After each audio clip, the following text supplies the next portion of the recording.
front end, you've got your neck, butt, you have your wings, legs, breast up top, and thighs. And then this is your back. Now if you're doing a whole chicken and let's say you want it spatchcocked, then you would remove the backbone. Save that for stock, all that good stuff. You can break the chicken down into 8 pieces, which I prefer to do. First I'll start by separating the legs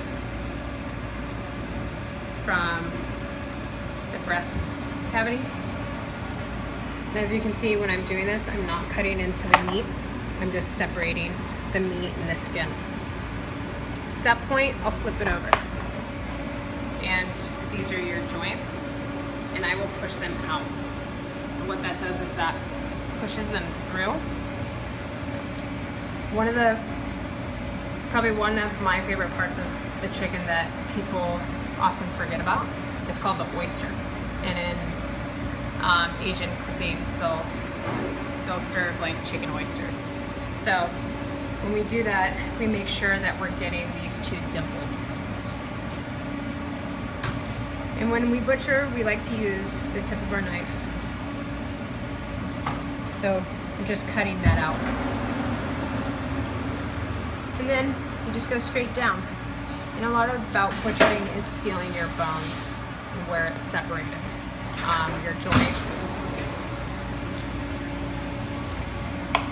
I'm gonna grab a sheet.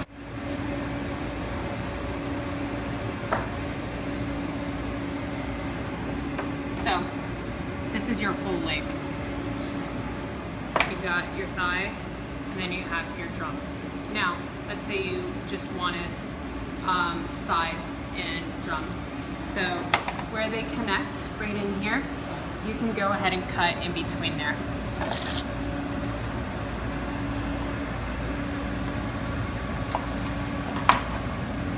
And so, there you go, you got bone and thigh, and you got your drum.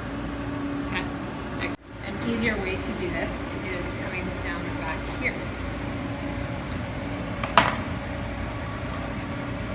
And you're taking out the back side. These are your ribs, and up top here are your breast. So.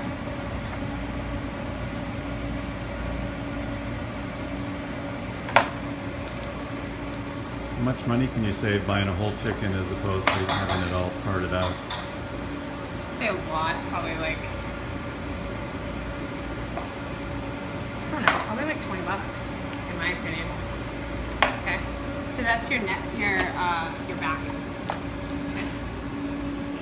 Bone on thighs, and I would cut down in here, and I would have the separation of these 2 breasts, and it'd be what we call an airline breast.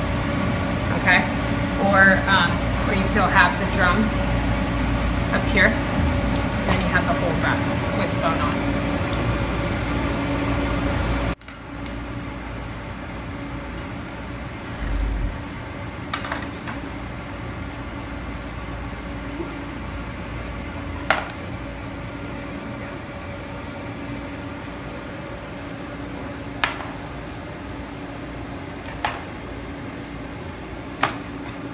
That's how I like to